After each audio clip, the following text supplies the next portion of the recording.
बारामती विधानसभा मतदारसंघात शरद पवारांच्या राष्ट्रवादी काँग्रेस पक्षातून युगेंद्र पवारांच्या नावाची चर्चा आहे। यात आता युगेंद्र पवार देखील ऍक्टिव्ह झालेत। बारामतीमधील 3 हत्ती चौकातील परिस्थितीची पाहणी त्यांनी केली।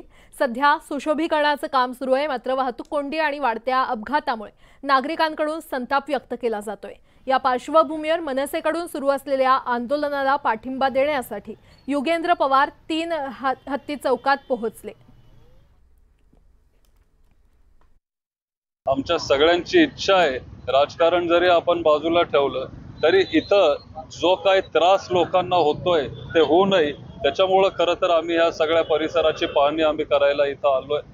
आणि विशेष म्हणजे इथं उभा असताना इथं 3 अपघात इथं झालेत आणि इथं सगळा त्रास आणि लोकांना अडचण तर येतेच आहे, पण इथं एक सुरक्षेचा एक प्रश्न आहे, सेफ्टीचा एक मुद्दा आहे, तिथं आपण थोडं लक्ष घालणं गरजेचं आहे।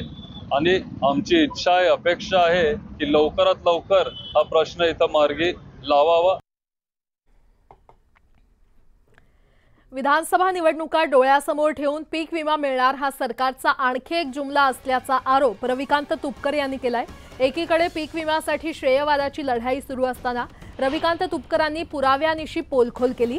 आतापर्यंत पीक विम्याच्या रकमेसाठी सरकारनं अनेक तारखा दिल्या, मात्र शेतकऱ्यांची फसवणूक होणार असल्याचं तुपकर यांनी म्हटलं।